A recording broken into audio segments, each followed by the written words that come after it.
سلام، من فرزاد امیری هستم. در حال آموزش، تحلیل و ترید کردن توی بازارهای مالی به صورت تکنیکال هستم.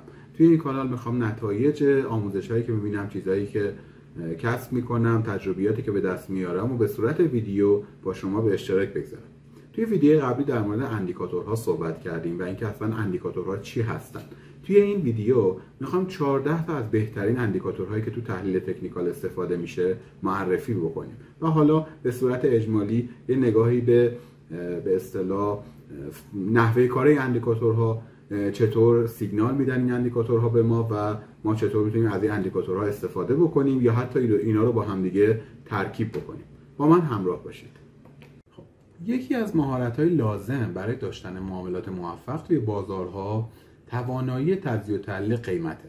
تحلیل بازار به شیوه‌های مختلفی انجام میشه که همونطور که تو ویدیوهای قبلی گفتیم، دو تا از این رایج‌ترین شیوه‌ها تحلیل فاندامنتال و تحلیل تکنیکال بود. البته تحلیل تکنیکال طرفدارهای بیشتری داره به خاطر بحث علمی و حالا فنی که پشتش هست، ولی تو تحلیل فاندامنتال به خاطر که نیاز هست یک سری پارامترها و اخبار رو دنبال کنید شاید یه خورده سخت باشه و کار هر کسی نباشه. تحلیل تکنیکال به ما کمک میکنه تا یه درک بهتری از بازار پیدا بکنیم و اطلاعات ارزشمندی رو از دل اون قیمت‌ها بیرون بکشیم.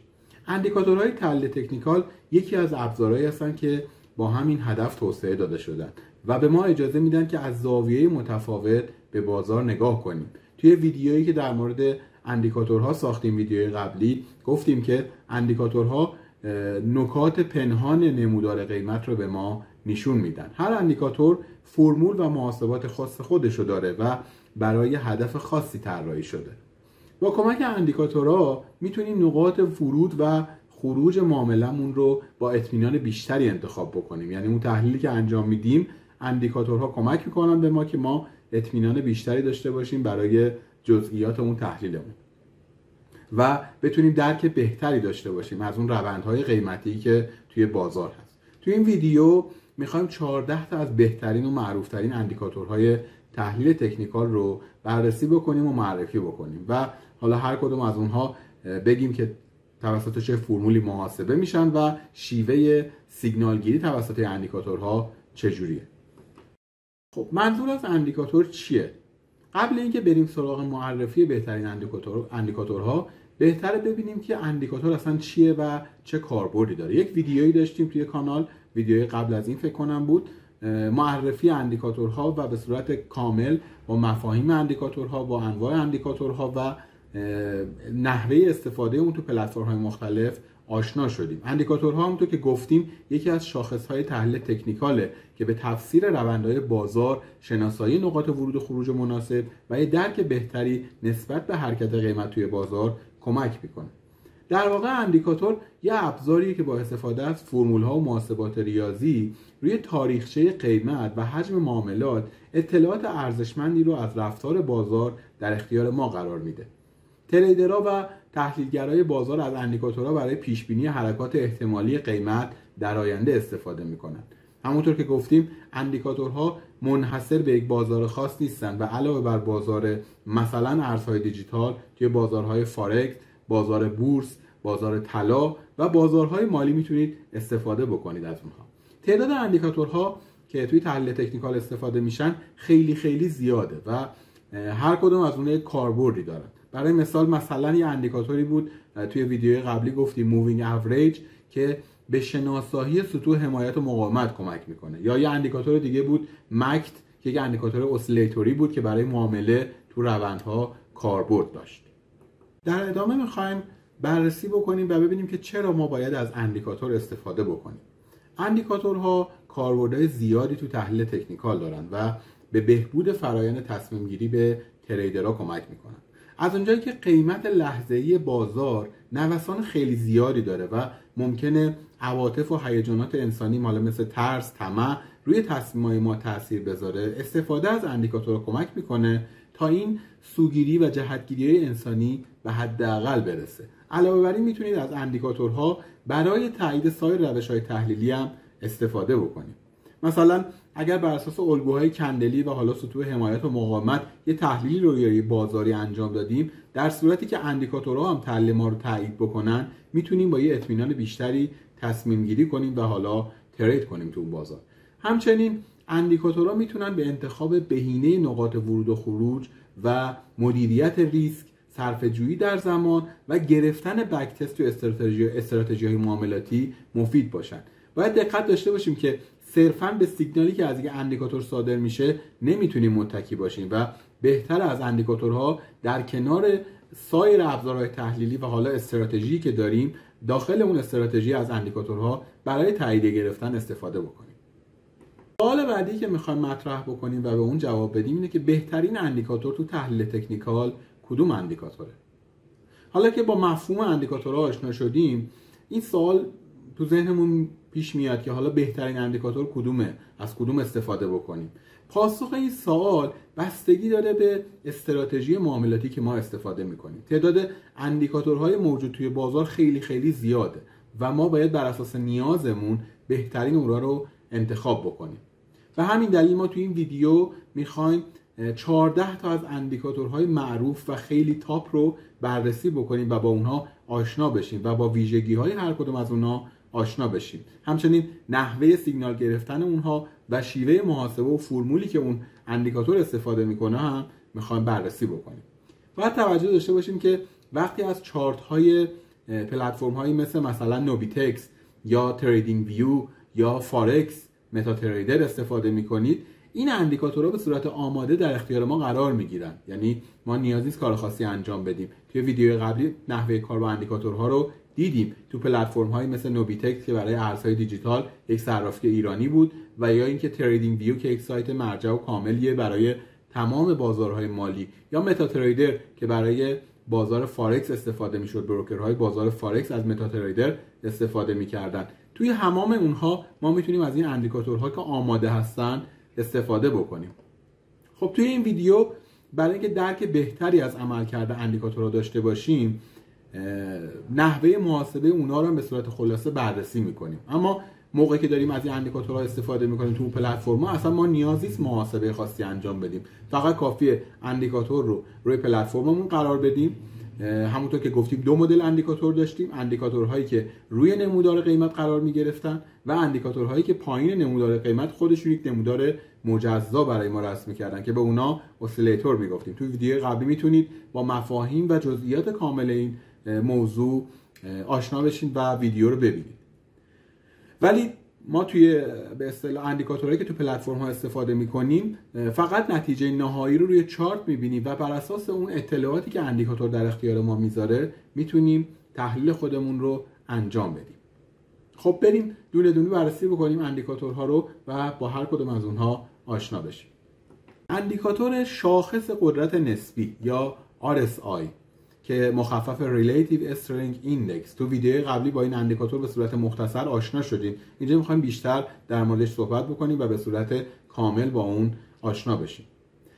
پس RSI یا شاخص قدرت نسبی یک اسیلیتور مومنتوم یا شتاب حرکته که سرعت و تغییرات قیمت یک بازار رو اندازه‌گیری میکنه. گفتیم اندیکاتورهایی که اسیلیتور هستن روی نمودار قرار نمیگیرن و در پایین نمودار ما میتونیم اون اندیکاتور رو ببینیم و جزئیاتش رو حالا بررسی بکنیم. اسیلاتور یک گراف خطیه که بین دو محدوده حداقل و حداکثر نوسان میکنه و پایین نمودار قرار میگیره. مقدار RSI میتونه عددی بین 0 تا 100 باشه. معمولا از اندیکاتور RSI برای ارزیابی یک بازار بر اساس محدوده اشباع فروش و اشباع خرید استفاده میکنیم.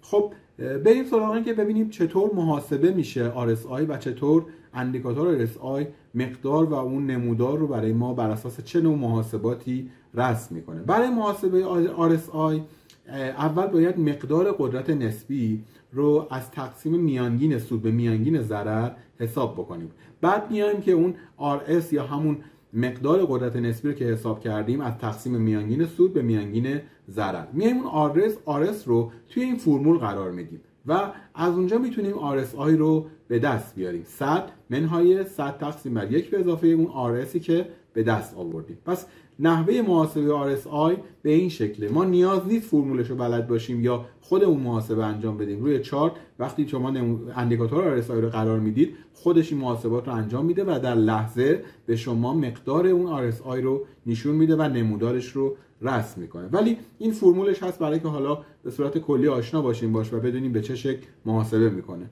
اول مقدار قدرت نسبی رو از تقسیم میانگین سود به میانگین ضرر حساب میکنیم و اون رو با علامت RS نشون میدیم و بعد RS رو توی فرمول قرار میدیم و RSI ما به دست میاد. خب ببینیم این اندیکاتور RSI نحوه سیگنال گیریش به چه شکل هست. خب همینطور که تو شکل میبینید، وقتی که مقدار RSI بیشتر از 70 باشه یعنی وارد محدوده اشباع خرید شده. تو این حالت وقتی که از 70 بیاد پایینتر، سیگنال فروش این اندیکاتور رو برای ما صادر میکنه. پس اگر اندیکاتور مقدارش بیشتر از 70 شد و بعد دوباره برگشت پایین و به زیر 70 اومد، یک سیگنال فروش رو برای ما صادر میکنه، یعنی محدوده اشباع خرید و احتمال ریزش و روند نزولی. اگر RSI کمتر از 30 باشه و بیاد زیر 30، زیر خط 30، یعنی تو محدوده اشباع فروشه و وقتی دوباره برگرده بالا خط 30 رو بشکنه، اینجا سیگنال خرید صادر میشه و ما میدونیم که روند میخواد صعودی بشه و به اصطلاح سفارش های خرید میخوان، حالا به اصطلاح میگیم تقاضا میخواد زیاد بشه. تقاضا و عرضه، کل نمودار بازار بر اساس عرضه و تقاضاست، یعنی زمانی که قیمت داره میاد پایین، روند نزولیه، ما میفهمیم که عرضه زیاد شده و زمانی که روند به صورت صعودی هست ما میفهمیم که تقاضا زیاد شده. پس توی نمودار الان توی این شکل میتونید ببینید که اندیکاتور RSI به صورت اسیلیتور زیر نمودار قرار گرفته و جاهایی که اون دو خط قرمز 70-30 هم رسم شده، محدوده های RSI مشخص کرده و جاهایی که اندیکاتور بالای 70 رفته و جاهایی که پایین 30 اومده، هر کدوم یک سیگنال و یک روندی رو برای ما مشخص کرده. اندیکاتور بعدی که میخوایم بررسی بکنیم اندیکاتور میانگین بازه حقیقی یا ATR Average True Range، مخفف Average True Range. ATR یک اندیکاتوریه که حالا به اسم میانگین بازه حقیقی شناخته میشه. یه اسیلیتور هست که اولین بار برای بورس کالا توسعه داده شده استفاده شد، اما در حال حاضر تو تمام بازارها شما میتونید این اندیکاتور رو ببینید و کاربرد داره. این اندیکاتور نشون میده که قیمت تو یک بازه زمانی مشخص به طور متوسط چقدر نوسان داره. پس این اندیکاتوری که نوسان بازار رو نشون میده.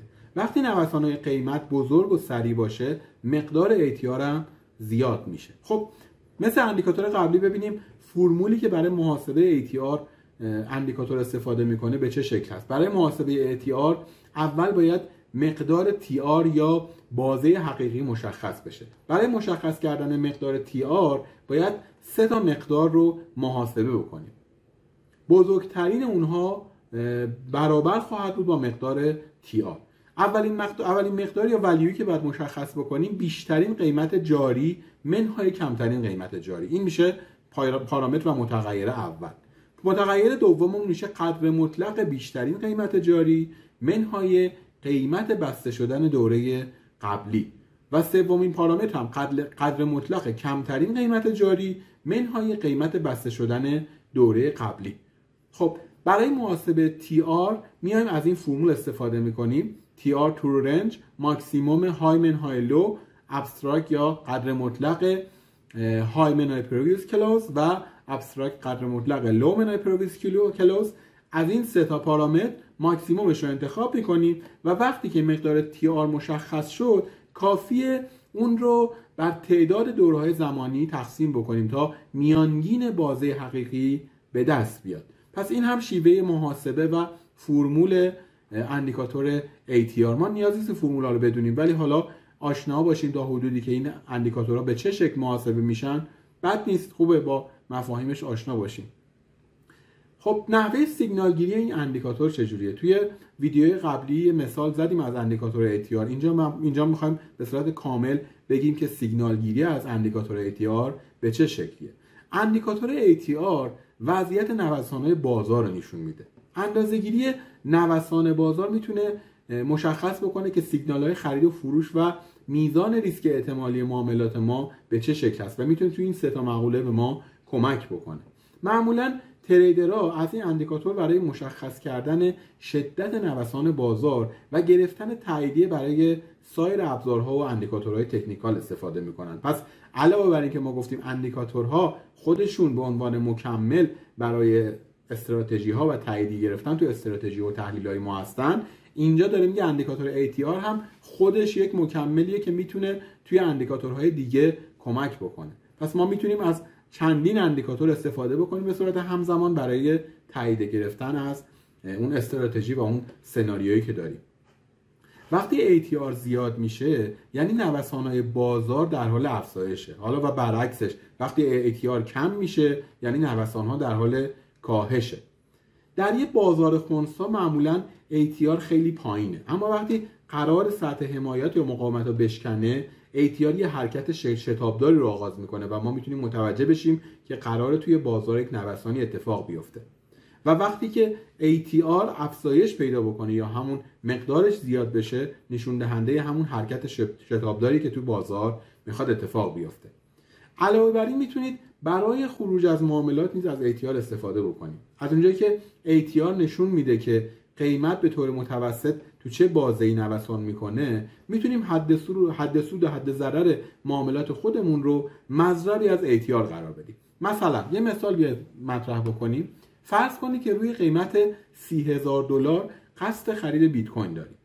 ATR الان مثلا مقدارش هست 200. در این صورت میتونیم حد سودمون رو 3 برابر این عدد یعنی مثلا $600، حد ضررمون رو 1.5 برابر یعنی مثلا $300 قرار بدیم. در نتیجه حد سود ما میشه $30,600 و حد ضررمون میشه $29,700 که حالا این اعدادی که گفتیم 3 و 1.5 صرفا به خاطری که توی ریسک ریوارد تحلیلگران متداوله از اینا استفاده کردیم، ولی دیدید که میتونیم از ATR استفاده بکنیم و بر اساس اون نوسان ما حد سود و حد ضررمون رو طوری قرار بدیم که استاپ لاس یا TP مون توی اون نوسان ها نخوره. توی این شکل هم دارید میبینید دیگه اندیکاتور ATR و شیوه کار کردنش و مقداری که به ما نشون میده. اندیکاتور بعدی اندیکاتور مکتیه.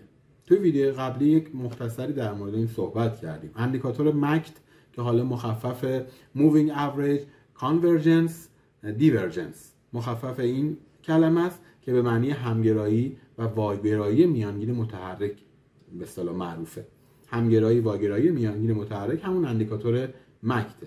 اندیکاتور مکت هم یک اسیلیتور مومنتومه که از اون برای ترید کردن توی روندها استفاده میشه. اندیکاتور مکتی در واقع اختلاف بین دو میانگین متحرک رو مشخص میکنه و تریدرها میتونن با کمک اون جهت ترند و قوی یا ضعیف بودن به اصطلاح مومنتوم قیمت رو تعیین بکنن. با اینکه مکتی یک اسیلیتوره اما از اون برای تشخیص محدودهای اشباع خرید و اشباع فروش استفاده نمیشه. این اندیکاتور از 3 بخش با عنوان خط مکتی، خط سیگنال و هیستوگرام تشکیل شده که از اونها برای گرفتن سیگنال تو حالتهای مختلف استفاده میکنه. نحوه محاسبه اندیکاتور مکتی به چه شکله؟ برای محاسبه مکتی باید میانگین متحرک نمایی، حالا گفتیم 2 میانگین نمایی، 2 اندیکاتور میانگین نمایی رو توی اندیکاتور مکتی استفاده میکنه، یکی کوچکتر و یکی بزرگتر. میانگین متحرک نمایی کوچکتر رو مثلا ما میذاریم رو 12 دوره یا 12 روزه. میانگین نمای بزرگتر رو میذاریم مثلا رو 26 دوره. برای محاسبه مکتی باید میانگین متحرک نمای کوچکتر یا 12 دوره‌ای رو از میانگین متحرک نمای بزرگتر که همون 26 دوره‌ای بود کم بکنیم که طبق این فرمول دارید میبینید دیگه اومده EMA رو توی بازه 12 منهای 12 دوره‌ای منهای EMA توی بازه 26 دوره‌ای کرده. منظور از دوره اون تایم فریمه، یعنی اگر ما تایم فریممون روزانه بود اینجا میشه 12 روز و 26 روز. اگه تایم فریممون 15 دقیقه بود میشه 12 تا 15 دقیقه یا 26 تا 15 دقیقه، یعنی 12 کندل قبل یا 26 کندل قبل رو توی محاسبه قرار میده. خب بریم سراغ سیگنال گیری اندیکاتور مکتی، ببینیم اندیکاتور مکتی چطور ما میتونیم سیگنال بگیریم ازش. برای سیگنال گرفتن از اندیکاتور مکتی 4 استراتژی متداوله. اولین استراتژی تقاطع خط صفر یا زیرو کراس هست. دومی تقاطع خط مکتی و خط سیگنال. سومین استراتژی برگشت هیستوگرام و واگرایی مکتی هم آخرین استراتژی هست. تو استراتژی تقاطع خط صفر یا همون زیرو کراس، وقتی مکتی خط صفر رو به سمت بالا قطع بکنه روند صعودی و وقتی که از پایین قطع بکنه روند نزولی تلقی میشه. تو استراتژی دوم وقتی که خط مکتی خط سیگنال رو از پایین به بالا قطع بکنه میگیم روند صعودی و اگر از بالا به پایین قطع بکنه میگیم روند نزولی و روند نزولی رو در پیش خواهیم داشت. تو استراتژی سوم یا همون برگشت هیستوگرام، هرچه مومنتوم قیمت بیشتر باشه ارتفاع هیستوگرام بیشتره و کم شدن ارتفاع هیستوگرام نشون دهنده ضعیف شدن اون مومنتوم یا اون حجم معاملاتیه. تو استراتژی چهارم قیمت و مکتی باید همیشه در یک راستا حرکت بکنن. در صورتی که این اتفاق نیفته میگن واگرایی رخ داده. واگرایی بین قیمت و مکت سیگنالی برای تغییر احتمالی رونده که حالا ما میتونیم تشخیص بدیم که روند صعودی میخواد بشه یا نزولی. دارید میبینید توی این شکل اندیکاتور مکتی رو زیر به صورت اسیلیتور رو زیر چارتمون داریم میبینید. اون خط صفر خطی بین ناحیه بالا که سبز رنگه و ناحیه پایین که قرمز رنگه و اون دو خط آبی و نارنجی هم همون اندیکاتورها و EMA ها نمودار میانگی متحرک هستن که تو 12 و 26 دوره‌ای دارن حرکت میکنه. خب اینم از پس اندیکاتور مکت. اندیکاتور بعدی میانگین متحرک یا مووینگ اوریج هست. توی ویدیوی قبلی در مورد مووینگ اوریج صحبت کردیم میانگین متحرک. توی اندیکاتور مکتی هم گفتیم که دو تا از اجزای اندیکاتور مکتی همون مووینگ اوریج و میانگین متحرک هستن. اندیکاتور MA یا مووینگ اوریج یا همون میانگین متحرک میانگین قیمت یک بازار رو توی یک بازه زمانی مشخص میکنه. میانگین متحرک یا MA در واقع شاخصی که روند قیمت رو دنبال میکنه، روی نمودار قیمت قرار میگیره و میتونیم از اون به عنوان نوعی سطح حمایت و از این اندیکاتور میتونیم به عنوان نوعی سطح حمایت و مقاومت متحرک استفاده بکنیم.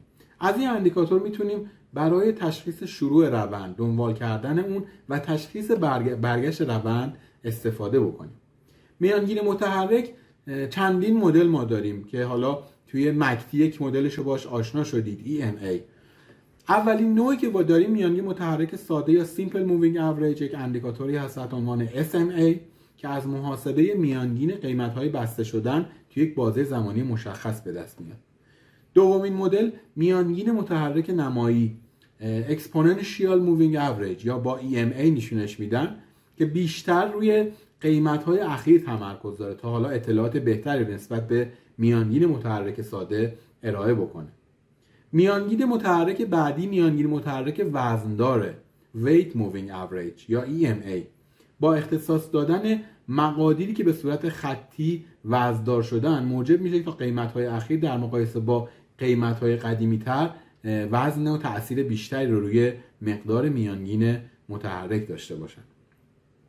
محاسبه اون هم گفتیم به چه شکل هست که محاسبه میانگین قیمت‌های بسته شدن تو یک بازه زمانی مشخص است. بستگی داره شما اندیکاتور مووینگ اوریج روی چه بازه و چه دوره قرار داده باشید. اگر مثلا توی اندیکاتور قبلی مکت گفتیم که دو تا میانگین متحرک نمایی داریم که یکیش روی 16 دوره و یکیش 26 دوره قرارش میدیم. یعنی 16 دوره یعنی بر اساس اون تایم فریم 16 کندل قبلی رو مقدارش رو میانگین میگیره، قیمت‌های بسته شدنشون.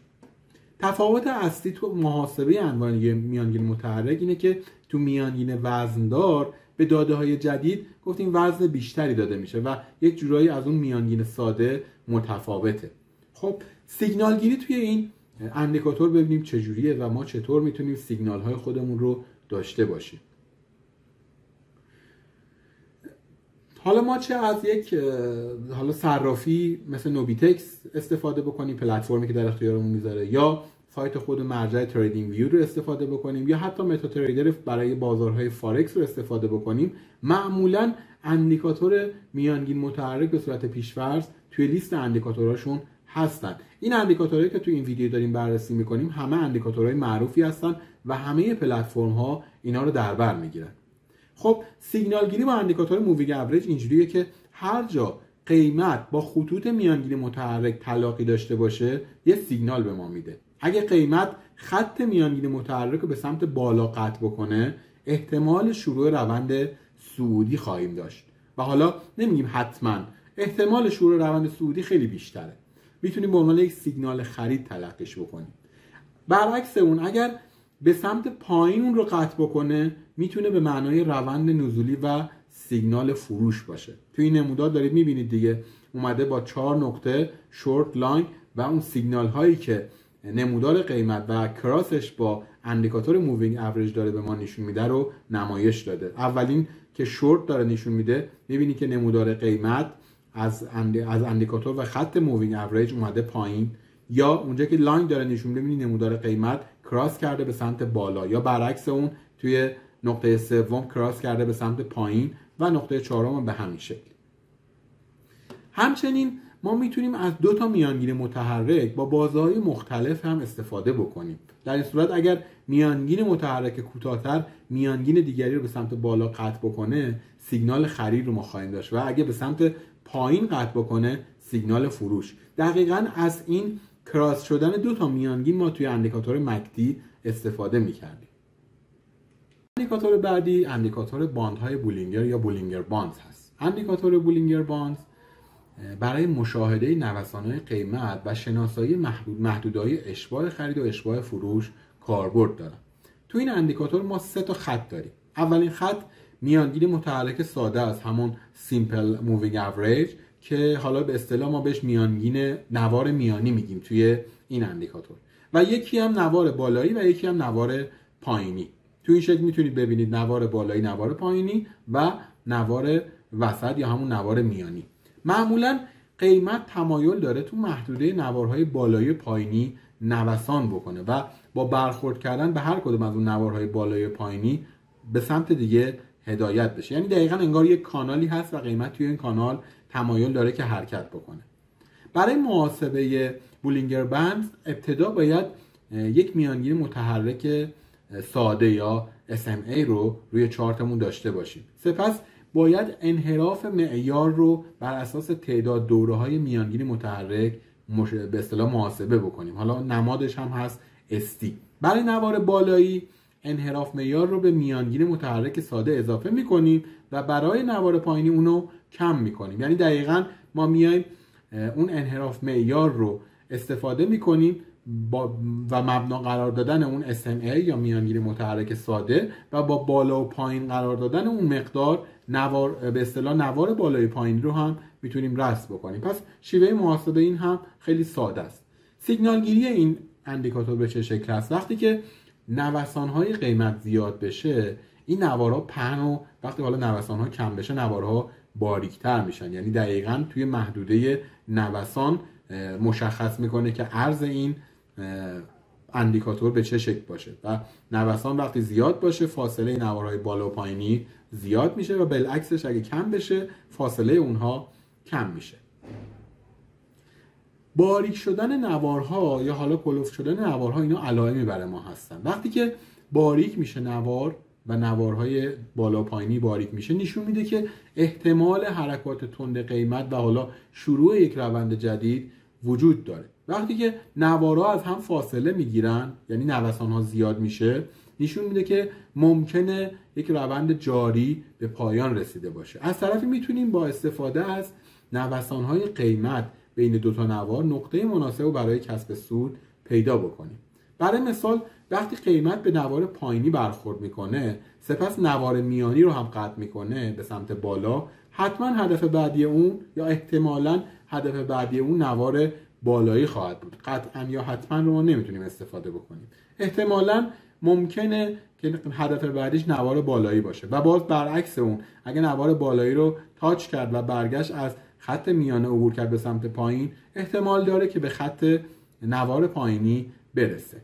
پس این هم شیوه محاسبه و سیگنال گیری توی اندیکاتور بولینگر بندز که گفتیم به چه شکل هست. اندیکاتور بعدی اندیکاتور آرون هست. آرون هم در قالب اندیکاتور و هم در قالب اسیلیتور ارائه شده. از این اندیکاتور و حالا اسیلیتور برای اندازه‌گیری قدرت روند استفاده میکنن. همونطور که دیدید هر اندیکاتور یک کاربردی داشت، یکی برای مشخص کردن روند، یکی برای حجم معاملات و مثلا اندیکاتور آرون برای اندازه‌گیری قدرت روند استفاده میشه. اندیکاتور از دو تا خط آرون بالا و آرون پایین یا آرون آپ آرون داون تشکیل شده. اسیلیتور اون نیز از تفریق اون آرون آپ از آرون داون به دست میاد. پس ما ببخشید برعکس گفتم، اندیکاتور به اصطلاح اسیلیتور اون از تفریق آرون پایین از آرون بالا به دست میاد. مقدار این اندیکاتور بین -100 تا مثبت 100 نوسان میکنه و عدد 0 هم خط مرکزی رو تشکیل میده.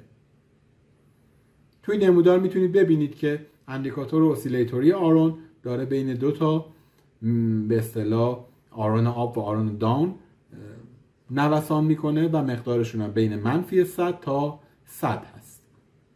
نحوه محاسبه آرون به این شکله که برای محاسبه آرون معمولا باید قیمت‌های بالا و پایین رو توی یک دوره حالا 25 روزه اندازه‌گیری بکنیم و توی این فرمول قرار بدیم. فرمول محاسبه آرون بالا و فرمول محاسبه آرون پایین که 25 به اصطلاح دوره یا 25 روز رو اندازه‌گیری می‌کنیم و توی این فرمول قرار میدیم تا بتونیم محاسبه بکنیم که آرون به چه شکل به اصطلاح مقادیر رو محاسبه میکنه و چجوری به ما نشون میده. سیگنال گیری آرون هم خیلی ساده است. اگر خط اسیلیتور به سمت محدوده بالایی خود حرکت بکنه، سیگنال برای روند صعودیه و اگه به سمت محدوده پایینی حرکت بکنه، سیگنال برای روند نزولیه. هرچه مقدار اسیلیتور از خط صفر فاصله بگیره و به یکی از محدودهای بالا یا پایین نزدیکتر بشه، یعنی روند قوی تره. تو اندیکاتور آرون میتونید از تقاطع آرون بالا و پایین هم سیگنال بگیرید، سیگنال ورود یا خروج. اگه خط بالایی خط پایینی رو به سمت بالا قطع کرد، سیگنال خرید، و اگه خط پایین خط بالا رو به سمت پایین قطع کرد، سیگنال فروش صادر میشه. توی نمودار میتونید توی این شکل میتونید ببینید که جاهایی که اندیکاتور آرون آپ آرون داون کراس داشتن با هم دیگه، سیگنال هایی رو برای ما مشخص کرده.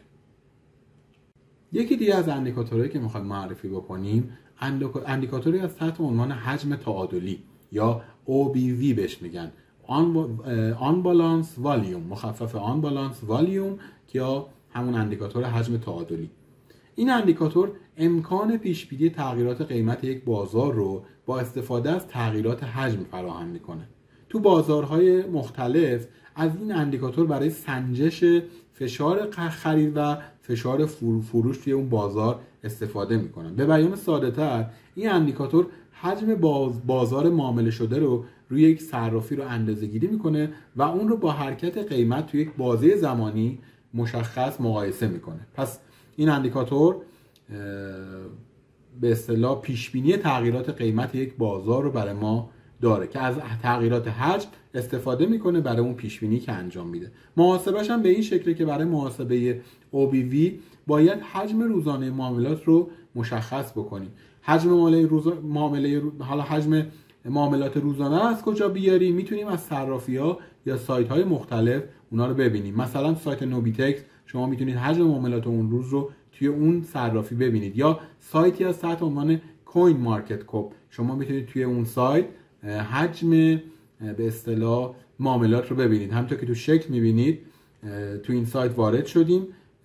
داخل این سایت به ما نشون میده که هر کدوم از ارزهای دیجیتال، حالا این سایت ارزهای دیجیتال رو بررسی میکنه و نشون میده حجم معاملاتشون رو با والیوم نشون داده که امروز چقدر بوده و ما از اینجا میتونیم حجم معاملات رو داشته باشیم که حالا توی به اصطلاح این اندیکاتور برای محاسبهش استفاده بکنیم. خب حجم معاملات رو که به دست آوردیم، به این شکل ما میتونیم به اصطلاح OBV رو محاسبه بکنیم. اگه قیمت بسته شدن در یک روز بالاتر از قیمت بسته شدن تو روز قبل بود، ما میایم حجم رو به OBV اضافه میکنیم. اگه قیمت بسته شدن تو یه روز پایینتر از قیمت بسته شدن روز قبلش باشه، اینجا میایم حجم روزانه رو از OBV کم میکنیم.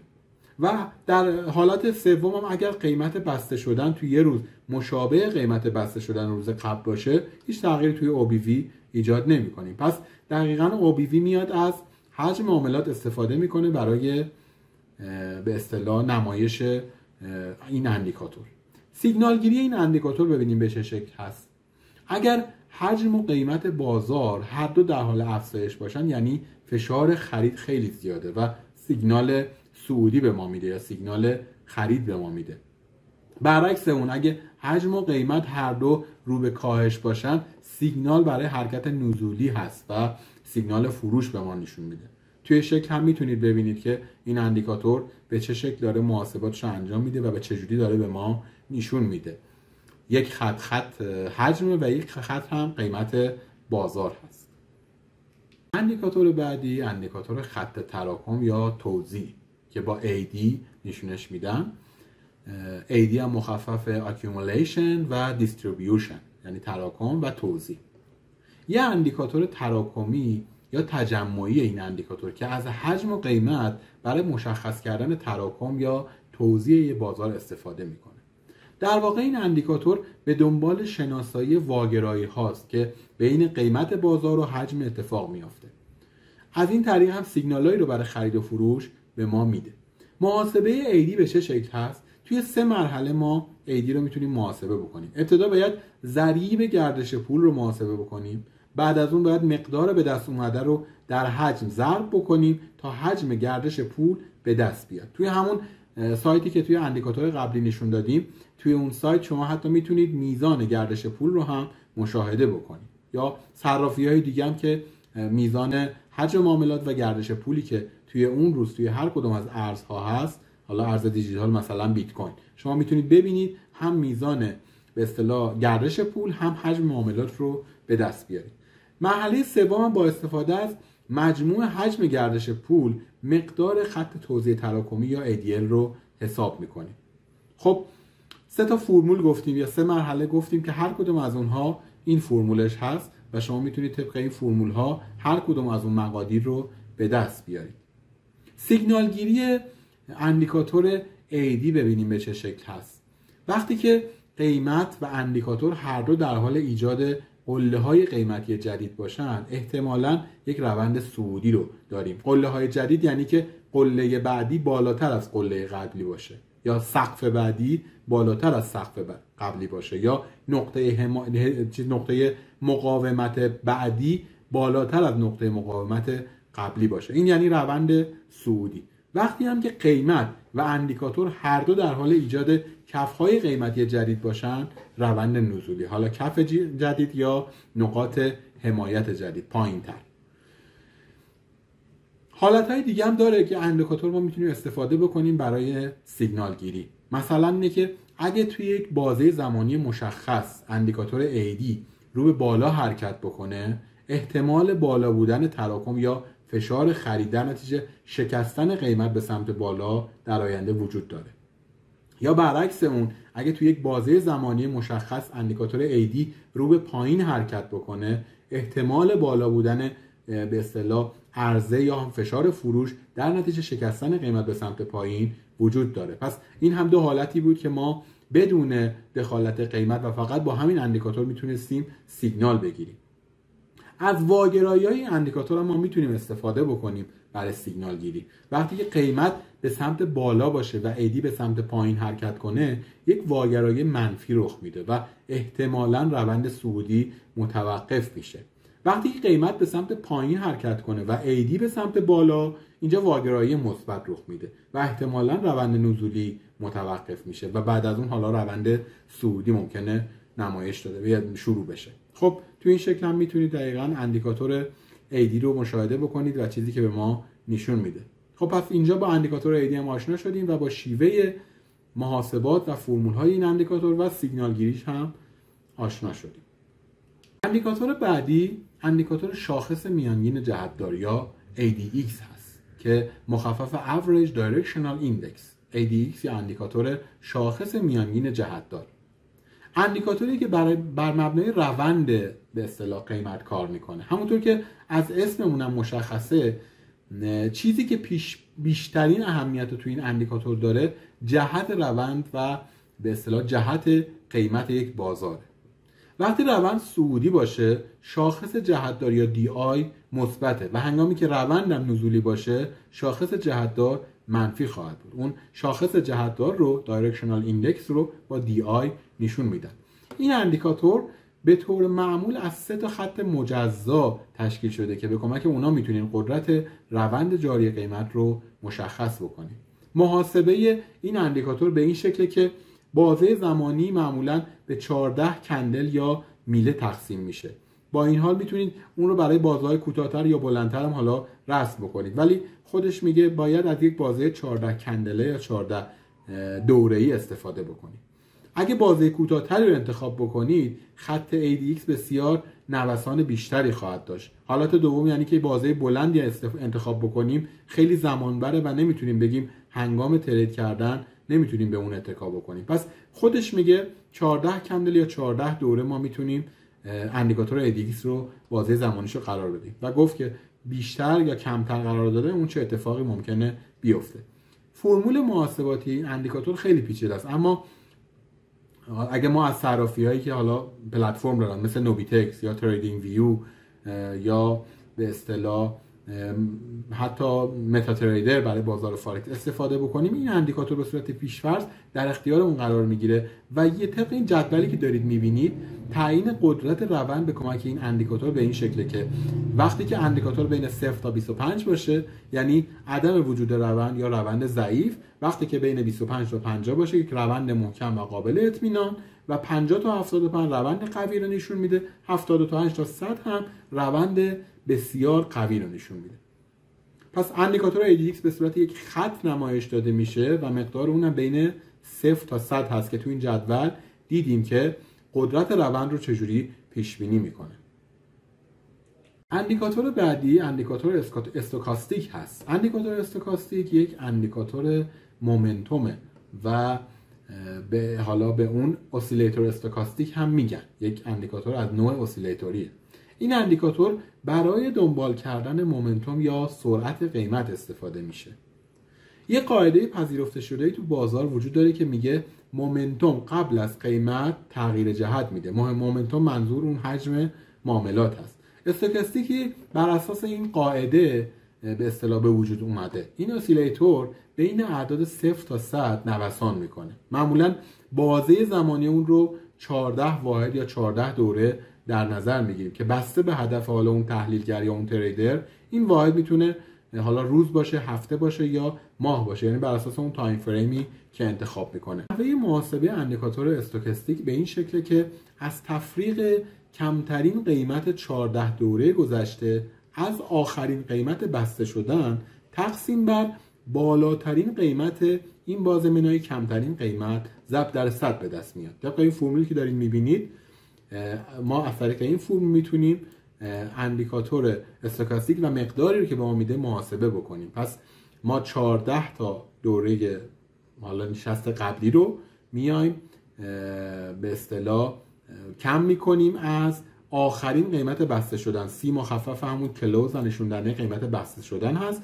L هم یعنی کمترین قیمت توی 14 دوره قبلی تقسیم بر H14 یعنی بیشترین به اصطلاح قیمت توی 14 دوره قبلی یا حالا 14 کندل قبلی منهای کمترین قیمت توی 14 کندل قبلی و حالا تفریقی که انجام دادیم و تقسیم کردیم و ضرب در 100 میکنیم. اینجوری ما میتونیم مقدار اندیکاتور استوکاستیک رو به دست بیاریم. برای سیگنال گیری ما چطور میتونیم از این اندیکاتور استفاده بکنیم؟ اگه مقدار این اندیکاتور زیر 20 باشه پس قیمت بازار در حال نزدیک شدن به کف قیمتی خودش توی اون بازه است. اگه قیمت بالای 80 باشه یعنی در حال نزدیک شدن به سقف قیمتی خودش توی اون بازاره و اون بازه‌ای که داره نشون میده اندیکاتور.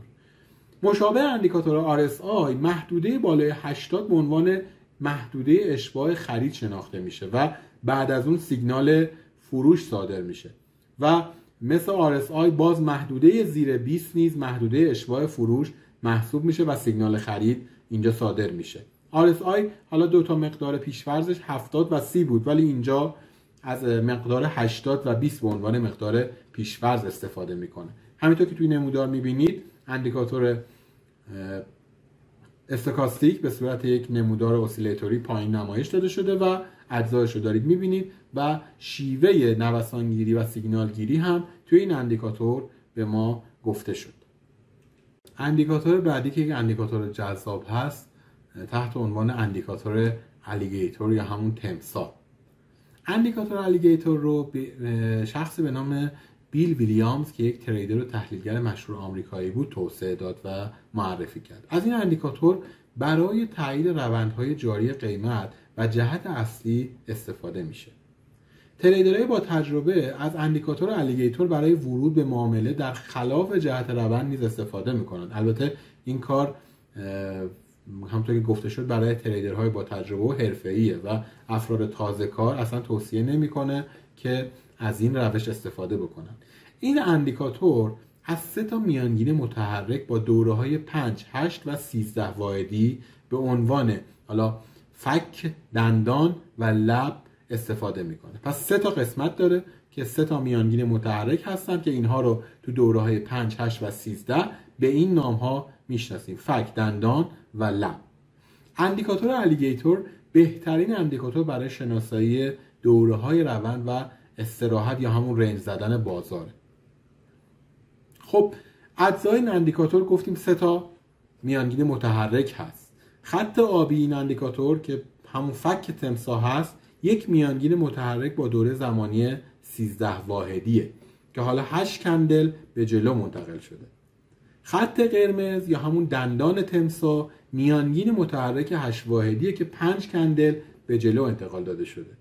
خط سبز هم لب‌های تمساحه که میانگین متحرکی با دوره زمانی 5 واحده که حالا 3 کندل به جلو منتقل شده.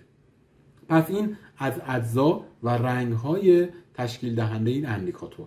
نحوه محاسبه این اندیکاتور ببینیم به چه شکل است. برای محاسبه اندیکاتور الیگیتور باید اول میانگین قیمت هر کندل رو به دست بیاریم. فرمولش هم میشه قیمت بالا به اضافه قیمت پایین تقسیم بر 2.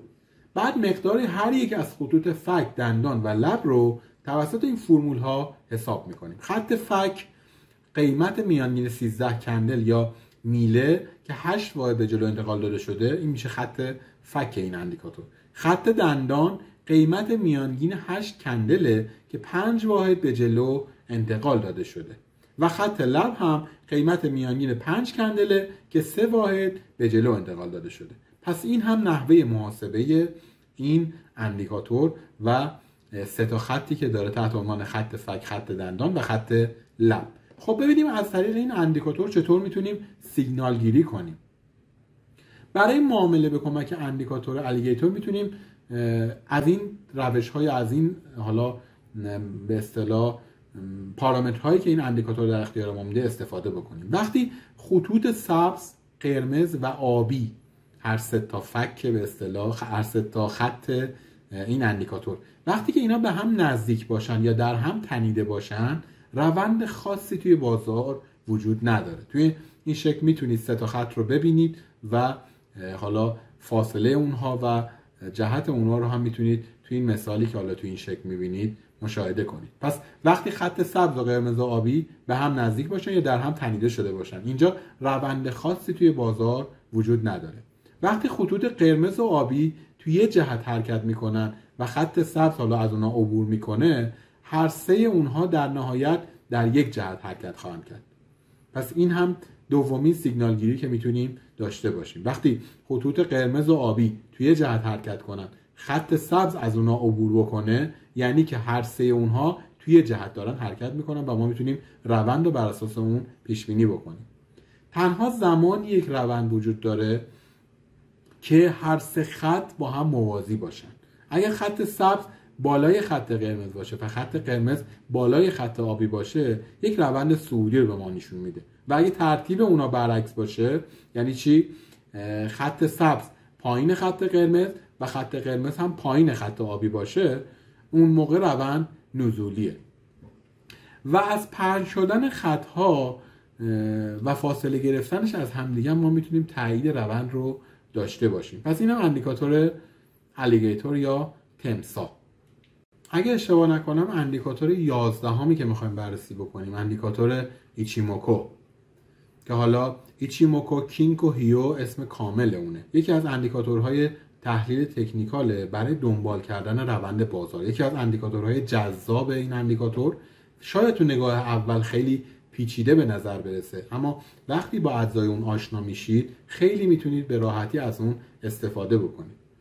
هدف از توسعه ایچیموکو این بوده که بتونیم تو یک نگاه، اصلا خود ایچیموکو به معنی یک نگاه هست، بتونیم تو یک نگاه روندهای جاری، سطوح حمایت مقاومت و احتمال برگشت روند رو ببینیم و این اندیکاتور این ستاره به ما نشون میده. خیلی خوبه که هم داره روند رو به ما نشون میده، سطوح حمایت مقاومت رو به ما نشون میده و هم احتمال برگشت روند. این اندیکاتور از 5 خط تشکیل شده که حالا فضای بین دو تا از این خطوط به اصطلاح اون ابر کومو بهش میگن. اجزای تشکیل دهنده ایچیموکو ببینیم چیا هستن. خط تنکانسن یکی از اجزا هست، خط کیجونسن و خط چیکو اسپن، خط سنکو اسپن و خط سنکو اسپن A و سنکو اسپن B. این هم دو تا دیگه از اجزاش هستن و کومو هم که همون ابرها هست، فضای بین سنکو اسپن A و B هست که همون ابر کومو بهش میگن. پس این 6 تا اجزا به اصطلاح گفتیم 5 خط هست و یه دونم ابر که میشه 6 تا جزء اصلی تشکیل دهنده اندیکاتور ایچیموکو. خط تنکانسن میانگین بالاترین پایینترین قیمت رو که توی بازه زمانی کوتاه حالا 7 تا 9 واحده محاسبه میکنه. خط کیجونسن از فرمول مشابه همون خط تنکانسن استفاده میکنه اما توی بازه 22 واحدی محاسبه میشه.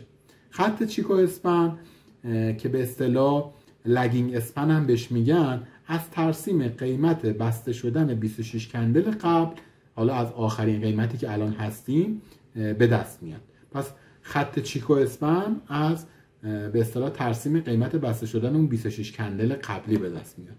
خط های سنکو اسپن A و سنکو اسپن B هم که میانگین حالا A سنکو اسپن A میانگین تنکانسن و کیجونسن و 26 کندل پیش رو نشون میده و خط سنکو اسپن B میانگین بالاترین پایینترین قیمت رو توی 56 کندل اخیر حالا نشون میده و 22 کندل پیش رو به اصطلاح برای ما به نمایش میذاره. ابر کومو هم که گفتیم به چه شکل هست. خب فرمولای هر کدوم از اینها میتونید ببینید طبق این فرمولا محاسبه میشه و هر 6 تا به اصطلاح قسمتی که این اندیکاتور داره محاسبهش رو اینجا میتونیم ببینیم. حالا پی اچی که تو این فرمول استفاده کرده به معنی بالاترین قیمت اون دوره است. متغیر دیگه که استفاده کرده پی ال هست که به معنی پایین ترین قیمت دوره و سی ال هم به معنای کانورزیشن لاین یا همون خط تنکانسنه. سیگنال گیری توی ایچیموکو ببینیم به چه شکله. اندیکاتور ایچیموکو به شیوه‌های مختلفی سیگنال صادر میکنه. برای مثال اگه مثلا تنکانسن به زیر کیجونسن حرکت کنه سیگنالی برای کاهش قیمته. خط چیکو اسپن وقتی زیر قیمت باشه به معنی حرکت نزولی و وقتی بالای قیمت باشه سیگنال برای تایید حرکت صعودیه. ابر کومو هم شبیه به یک سطح مقاومت عمل میکنه. حالا هرچه ضخامت اون بیشتر باشه یعنی مقاومت یا حمایت اون محکمتر خواهد بود. توی این نمودار و توی این شکل میتونید ببینید اندیکاتور ایچیموکو رو، اجزایی که داره و ابرهایی که تشکیل داده و هر کدوم به اصطلاح گفتیم به چه شکل میتونه سیگنال گیری انجام بشه توسط این اندیکاتور. روش‌های مختلفی وجود داره و از اجزای مختلفش میشه سیگنال گیری کرد. توی استراتژی ها میتونید از این ایچیموکو استفاده بکنید. گاهن حتی خود اندیکاتور ایچیموکو رو به عنوان یک استراتژی به اصطلاح تنظیم میکنن، کانفیگ میکنن و ستاپ معاملاتشون رو بر اساس اون انجام میده. دو تا اندیکاتور آخر که مونده، یکی اندیکاتور سوپر ترند یا حالا سوپر ترند که یکی از اندیکاتورهایی که برای دنبال کردن روندهای صعودی نزولی استفاده میشه. این اندیکاتور بر اساس بازه زمانی و حالا اون ضریبی که داره کار میکنه. برای انجام محاسبات این اندیکاتور از اندیکاتور ATR استفاده میکنه. حالا قبلا در مورد ATR صحبت کردیم و گفتیم که ATR چجوری به ما کمک میکنه. از اونجایی که ATR شکاف‌ها یا گپ‌های قیمتی رو مورد توجه قرار میداد، مقادیر محاسبه شده خیلی دقیق ترن. سوپر ترند میتونه به تعیین نقاط ورود و خروج دقیق‌تر روی چارت کمک بکنه. اندیکاتور سوپر ترند توی تمام پلتفرم‌های معاملاتی در دسترس هستن. حتی توسعه یافته اون سوپر ترند اکستند هم ما داریم توی اندیکاتورها، میتونید مثلا تو سایت تریدینگ ویو استفاده بکنید. تمام این اندیکاتورها و همون اندیکاتور سوپر ترند دو تا گزینه دارن، یکی تحت عنوان ATR لند و یکی هم فاکتور. فاکتور همون ضریبیه که ATR توی اون ضرب میشه. به طور معمول تریدرها دوره یا طول ATR رو روی 10 و ضریب یا فاکتور رو روی 3 قرار میدن. البته این مقادیر بر اساس اون استراتژی که دارید متفاوت خواهد بود و از مقادیر به اصطلاح کاستماایز شده خودتون استفاده میکنید. سیگنال گیری توی این اندیکاتور به این شکل هست که اگر اندیکاتور سوپر ترند از قیمت بسته شدن پایین تر بره به رنگ سبز در میاد و این سیگنال برای خرید به ما میده و اگر این اندیکاتور بالای قیمت باشه به رنگ قرمز در میاد و سیگنال فروش رو صادر میکنه.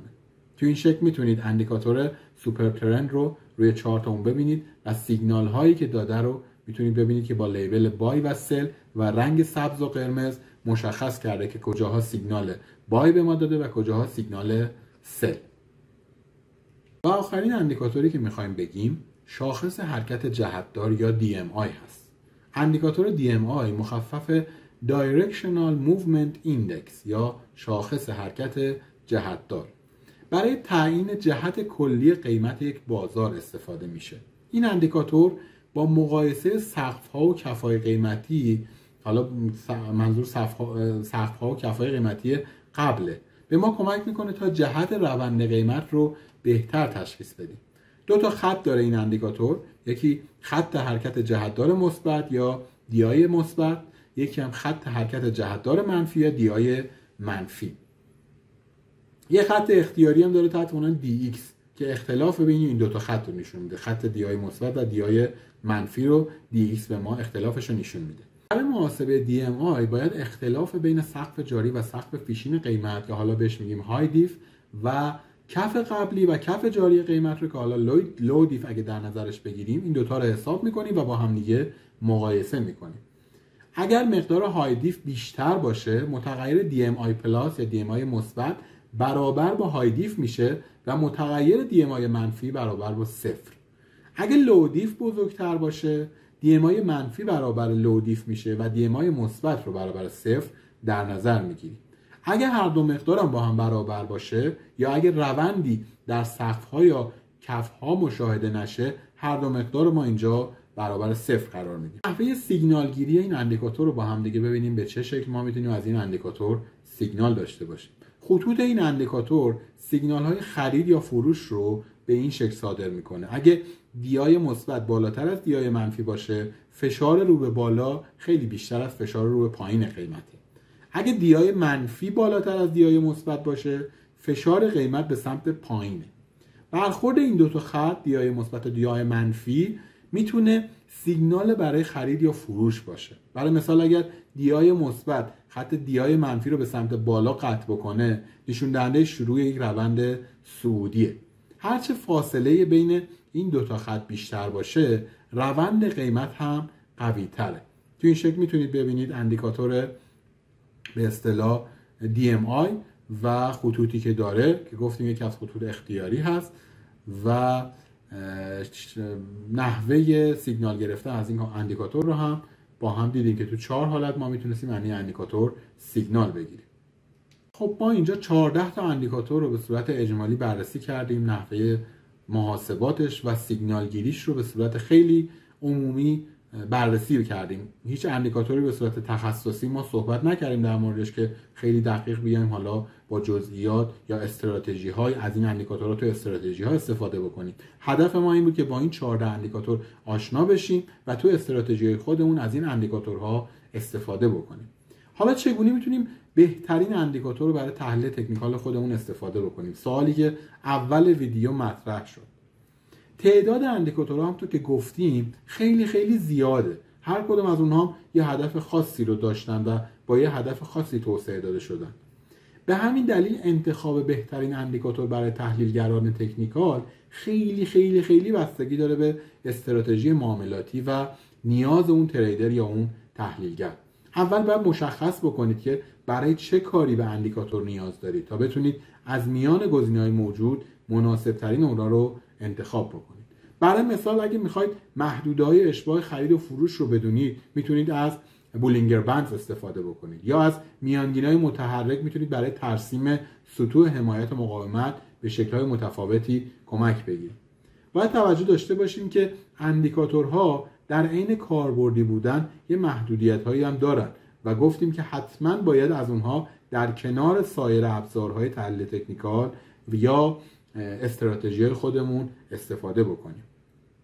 خب چه استراتژی هایی را ما میتونیم برای ترکیب اندیکاتورها استفاده بکنیم؟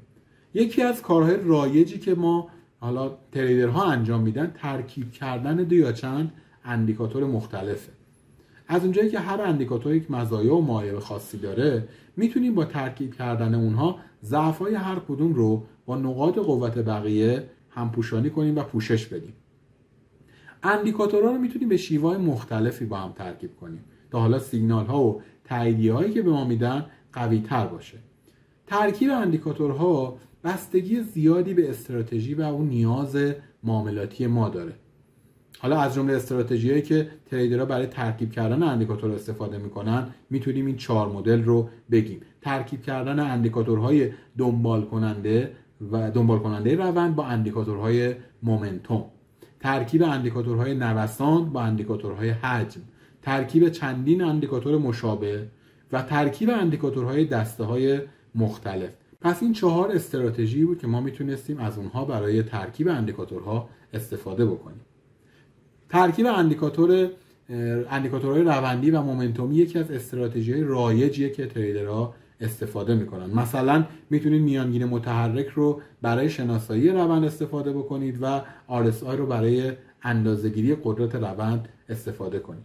برای به کارگیری این استراتژی ها میشه از این حالا روش ها استفاده بکنید. مثلا متناسب با تایم فریم معاملاتی خودمون یه میانگین متحرک رو انتخاب بکنیم، مثلا تایم فریم 1 ساعته و میانگین متحرک مثلا 10 روزه.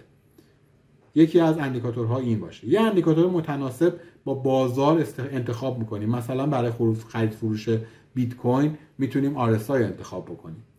پارامترهای هر یک از اندیکاتورها رو تعیین میکنیم. اگه قیمت بالای میانگین متحرک و RSI بالای 50 باشه میتونیم سیگنالی برای حرکت صعودی تلقی بکنیم. اگه قیمت زیر میانگین متحرک بیاد و RSI هم زیر 50 باشه میتونیم نشانه‌ای برای نزولی شدن بازار بدونیم.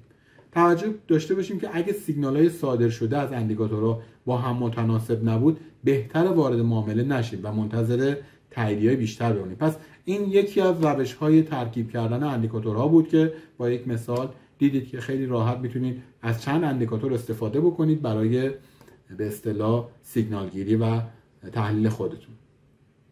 خب توی این ویدیو در مورد اندیکاتورها صحبت کردیم و گفتیم که اندیکاتورها یکی از ابزارهای کاربردی تو تحلیل تکنیکال هستن که یه دید بهتری از اطلاعات بازار رو در اختیار ما قرار میدن.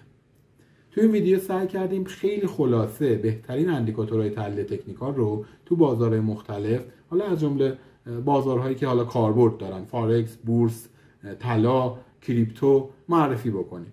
الان شما با این اندیکاتورها آشنا شدید، میتونید یک سرنخی دارید که سراغ هر کدوم برید، با جزئیات بیشترش آشنا بشید، با اونها کار بکنید و اونها رو توی تحلیل‌های خودتون یا استراتژی‌های خودتون استفاده بکنید. برای اینکه بتونید بهترین اندیکاتور رو برای تحلیلتون انتخاب بکنید باید اول یک استراتژی معاملاتی مشخص بکنید. بر اساس نیازهای خودتون شما میتونید یک اندیکاتور رو انتخاب بکنید یا حالا چند تا اندیکاتور رو با هم ترکیب بکنید. اندیکاتورها میتونن به انتخاب نقاط ورود و خروج یا تعیین محدودهای اشباع خرید و فروش و سطوح حمایت مقاومت، تعیین جهت و قدرت روند خیلی کمک بکنن. از اونجایی که قیمت حالا تو بازارهای مختلف خیلی نوسان داره و اندیکاتورها بر اساس اون قیمت و حجم کار میکنن، بهتره برای انجام معاملات هم فقط متکی به یک اندیکاتور نباشیم و از ترکیب کردن اونا برای گرفتن تاییدیه در کنار سایر ابزار تکنیکال استفاده بکنیم. ممنونم که با من همراه بودید توی این ویدیو. خوشحال میشم اگر ویدیو مورد توجهتون بود و نکات مفیدی برای شما داشت لایک کنید ویدیو رو، کانال من رو سابسکرایب کنید. اگه دوست داشتید بقیه ویدیوهای من رو هم مشاهده بکنید و به دوستانتون به اشتراک بگذارید. موفق و پیروز باشید.